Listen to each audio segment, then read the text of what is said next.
Now stand aside, worthy adversary. 'Tis but a scratch. A scratch? Your arm's off. No, it isn't. Well, what's that then?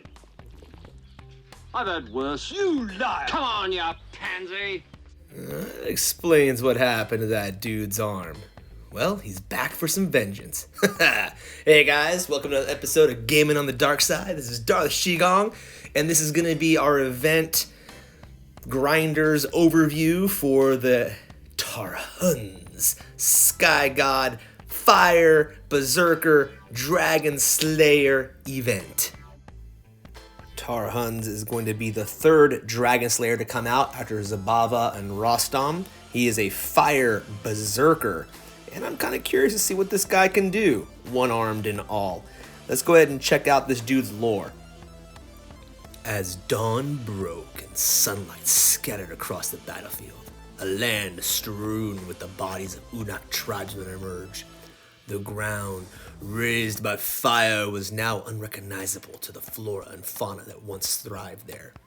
Magmatar, hearing of this infernal battle, arrived at the edge of the battlefield and approached the burnt remains. The beast paused as he took in the scene, overwhelmed with a sense of sadness, guilt, and then eventually, fear. It was inconceivable to him that the Unak, forebears of the flame, be destroyed by their own powers. Magmatar turned away, unable anymore to look upon the death and destruction. As he did so, he spotted a strange battalion of Grenadiers in the distance and began his approach. As he edged closer, Magmatar knew something was wrong. These warriors had been corrupted, their minds and bodies now at the whim of someone with immense power and control over Nexus energy. Through the smoke and fumes, he spotted a gargantuan titan towering over them, holding a great scimitar made with the bones of an ancient dragon. Magmatar prepared his blades. This titan is no ally to the Unaks, he thought. Magmatar rushed the group with the rage and heat of an erupting volcano, and upon reaching the titan, immediately sunk his blades into their torso. A brief moment of deafening silence fell across the land. As Magmatar looked up, he was confronted not by the pained expression of an impaled man, but instead of a maniacal grin across the titan's face. He quickly retracted his blades and took up a defensive position, only then to bear witness to the wounds healing right before his eyes. Overwhelmed by the intensity of this titan's aura, he began to feel his own flame-riddled body cool, solidifying the magma that long flowed through his veins. Fire may have given you life, but I, Tarhunz, am the only one who has truly mastered the flame. Pretty big words. Anyways, guys, the Tarhunz event starts this Thursday, November 12th, and will go all the way through Monday, November 16th. Calculating that out gives us roughly 90 hours to grind this event out. And no matter what your boost titan is, you'll see it's pretty much plenty of time. So let's take a quick look at Tarhunz's skills here. This dude's going to be buffing himself and his troops, which are Grenadiers. What's really cool here is he's going to drop all 5 corrupted Grenadiers right at the beginning of the battle. That way you don't have to worry about, like, for some weird something to have to happen in order for one to be able to drop. These guys drop right away to be able to control them. Now, it would be super awesome if they kind of made it where you can summon them and move them wherever you wanted to, but they do drop. We'll be going into those corrupted Grenadiers in a second, but let's keep looking at these guys' skills here. As you can tell, he really will be buffing himself pretty strong, which is good because other than those Grenadiers, well, that's all you have for a meat shield is this guy. His summon or invoke skills here are going to be on enemy death. He's going to cast Meteor Strike on a random troop. He'll gain some fire damage and spell damage, and his aura is going to basically be taking away armor from all the troops and adding armor piercing. Wow, so it's kind of a double whammy there. That's pretty cool. His prestige skill just really does build upon the idea that this guy is going to be the main meat shield for everything to keep things going. He's in what's called Redemption here, or Ilyanka's Rage gives you Redemption, which heals him for 12% of his total health every time he drops a troop, right? And he also is going to gain some fire damage, armor piercing. It goes for the troops too. So yeah, this guy is all about survival and keeping things on him while his Grenadiers do the dirty work. Alright guys, so this dude is going to be pretty interesting, and it kind of goes into the gameplay I was thinking about here, which I'll go into a little bit for a second, where I think it's going to require a little more skill to play this Berserker. I personally think this guy is going to have to be a pretty good kite machine, and to gather up enemy troops to kind of get them all in a little spot so those Grenadiers can really rain fire on them and take care of business. Now let's go ahead and take a look at his Grenadiers really fast. Now, the Corrupted Grenadiers are very interesting here. He's going to call these dudes down in the reinforcement zone. That's kind of like a little box near the bottom. From the videos I've seen, though, it looks like he drops right in front of the troops and the Titan in the very beginning. So I'm not really too sure what I mean by reinforcement zones since they're in front. But they're going to have a reduced range attack distance. They have 400% health increase and 600% melee fire damage. Increased movement speed and unit size. Now, the melee damage really is interesting. These guys are going to be mostly focused on being, I guess, a meat shield for your regular Grenadiers. Definitely an interesting twist on trying to give something here for this. My whole thing leaves me the question is, if it's melee damage, does that mean they actually have a base melee damage for the other ones and they're just increasing it now? Or is that somewhat different from their ranged attack damage? Do they also get all the buffs for their range damage? Like I said, there's a lot here to unpack, and I'm kind of curious. Rather than making a brand new troop or using, let's say, like the Spartans and all that, they're using Corrupted Grenadiers as your meat shield. That's just really, really different. I'm kind of curious to see how this is going to work out. Segue in there with Tarhunz helping out with the meat shield, and will the regular Grenadiers have enough punch to drop, let's say, like Rostom's Horde? I'm not too sure. Okay, let's take a quick look at the awards. Now, you're going to get 3 4-star Titans here. You got Magmatar, Uranus, and Tarhunz. Look at Magmatar's face, man. He looks like he's just like shocked, like, I just stabbed that fool, and he heals? Dang. Anyways, those will be the 3 guys you guys can get there, and you're also going to get Tarhunz's unique relics. I would say unique on these Dragonslayer ones because they're only going to really work well on the corrupted stuff because of those first skills. Otherwise, you're basically wasting it. It's not worth it to equip it on something else most of the time. But you got your Agate Ilyanka, your Bronze Kishar, and the Heart of Ciri. Not too sure what Ciri did to make this guy mad. Must be an Alexa user. For the 4-star relics, we got Prometheus's Fire, Horn of Infernus, and Scorched Vial.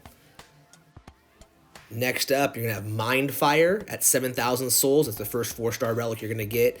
You got Molten Core at 8,000 souls. I don't got that. I need to get that one. 12,000 souls is going to see you with the Warrior's Belt. And at 14,000 souls, Love's Arrow, which seems like a weird throw-in since it's the physical Titan. But that's going to go with Uranus. And for you guys who are wondering why Uranus is in this event, Uranus is also a sky god, which is based off of the legend of Tarhunz. So now you can see all the reward milestones here. It is a 26,000 soul event to get everything and close this event out. You got your usual alliance rewards here, but this is big.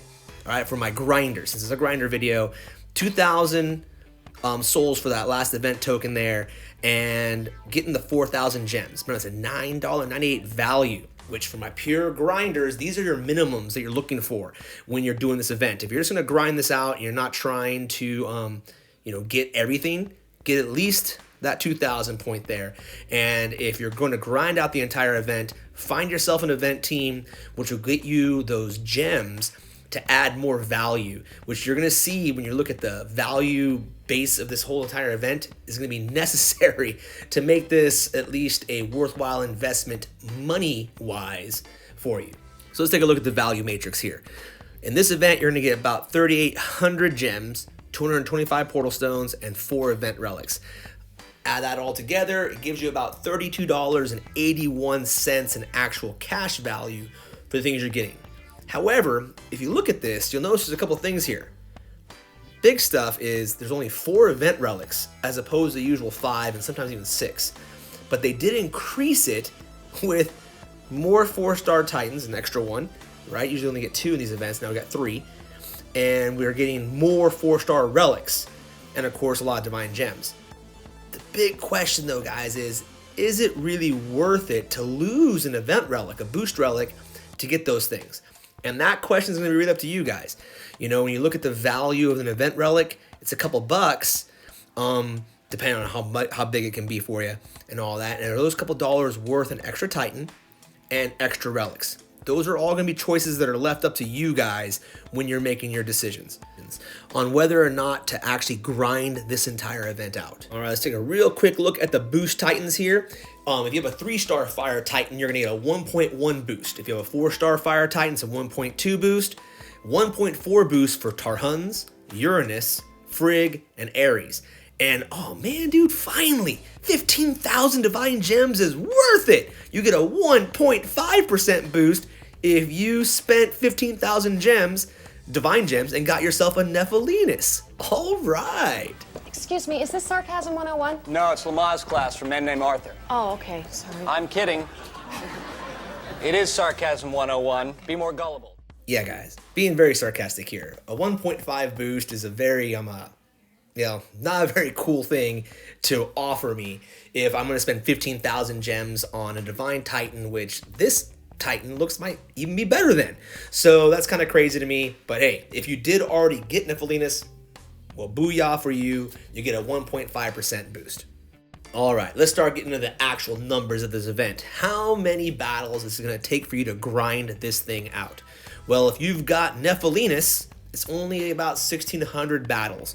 Now, for everyone else that doesn't have it, at 1.4 boost Titan, you're looking at about 1,700 battles. Well, a little under 1,800 actually. Now, for brand new players that do not have any boost Titan at all, if you were going to grind this entire event out, which I would highly not recommend, it would take you 2,500 battles to do, which is crazy. For you guys that are brand new, don't grind this entire event out. Just get the 2,000 event relics and start saving up for events when you finally have a Titan that's high enough, a castle that's high enough, and relics to be able to get this going, because it would just be a waste of time. Now, talking about time,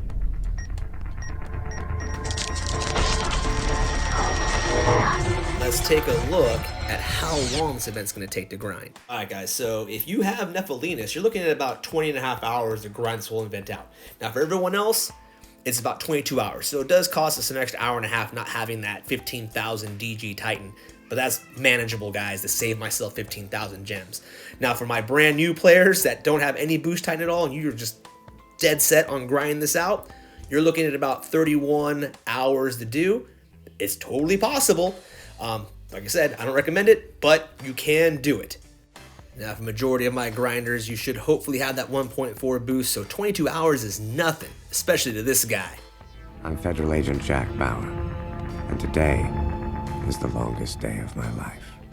Now, if Jack Bauer can do so much in 24 hours, we have 90 hours. What's your excuse, guys? All right, you can do this. Don't make Jack Bauer mad. So, how many gems is this going to take? To buy the portal stones, if you don't have the gems saved up, or if you do, this is how many gems you're going to need approximately to do this event. You're going to need anywhere from a little under 21,000 gems with a 1.5 boost Titan, all the way up to a little over 36,000 gems if you don't have a boost Titan at all. Now, if you don't have the gems saved up, you're going to have to grab them. And unless you're like Scrooge McDuck here, let's go ahead and look at the gem packs. You're going to want to get more bang for your buck buying the gem packs. I use those to calculate this out, the gem purchase cost. Now, we're looking over here at a 1.0 boost Titan. If you had to just buy the gems outright, you're looking at about $70 of money you're going to be spending just to buy gems. With the 1.5 boost and the 1.4 boost, I put the 27,000 one in there because it's the best value. I know you're getting more gems than you need, but just working it all out, the extra $5 you would have spent goes a long way, giving you a whole lot more gems. So just keep that in mind.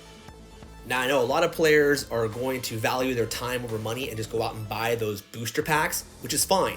However, I like to be able to play longer in a sense. So where I want to spend $50, let's say, to buy my gems, as opposed to someone spending $100 to $150 in booster packs, I see it goes a long way. I get to play 3 events, 2 to 3 events, to their 1 event. So it all depends on how you guys want to spend your money. All right, now that we know the cost of the event and how much the event is worth to us, we can look at, are we going to make a profit or is it going to be a net loss? And you can see all the numbers are in red, all the way down even to the 1.5 boost Titan. We're basically going to be spending more than we're going to get in actual value back. Now, we're talking about actual value, not the inherent value or intrinsic value of the intangibles, right? That's going to be up to you if you think that that's going to be worth it to you. Which leads us to the actual question. Is the event worth grinding? If you have a 1.0, a 1.1, heck, even a 1.2 boost Titan, personally, I say no. It's going to cost quite a bit, time-wise and money-wise, to grind this event out. Now, if you have a 1.4 Titan, hey, if you definitely have the tokens and gems saved up, it might be worth it for the Dragonslayer and the intangibles of all the relics and stuff you're going to get. If you have a 1.5 boost Titan, like I said, it's still costing you money to do this, but hey, you're going to need some chances to replenish those divine gems you spent on Nephilinus. So maybe you do it. Guys, but either way, no matter where you are, I highly suggest getting that 4,000 gem alliance reward. That way you bring the cost down by 10 more bucks. It makes things a little more palatable to spend. So, is it worth it? And some thoughts. Personally, I know I'm going to be going for it because I want to collect all the Dragonslayers because I know that for their cost and how much they're taking to get them, the Pantheon reward eventually one day will be more than worth it. But on a straight Titan aspect, I think it's going to be pretty fun because if you actually want to play the game and not just press auto attack, this Titan's your Titan. You're going to have to really work him, I feel. He's going to be moving around the field. You're going to have to pay attention to where your Grenadiers are. If anyone drops in your Grenadiers, you're going to move them. And that's going to make it fun to play. I mean, you're actually going to play the game with this Titan. And there's a lot of people that like that, myself included. I get tired of the constant just push a button, check my screen, push a button, check my screen, push a button. I mean, that's great when I'm grinding out an event, but in between times, when I actually want to play, I want something I can actually play with and have some fun with. And with that being said, guys, that's this week's video on this week's event for Tarhunz, the Dragonslayer there. I hope you guys liked the video. If you did, maybe you might think about liking the video. And if you haven't subscribed yet, maybe today is the day I earn your subscription and you subscribe to the channel. That would be appreciated. But the best way you guys can say thank you to me is by sharing this video with your alliance mates, getting it out there to more of the DOT community. I would really appreciate it. Alright guys, I'm Darth Shigong, this is Gaming on the Dark Side, and I will see you in game.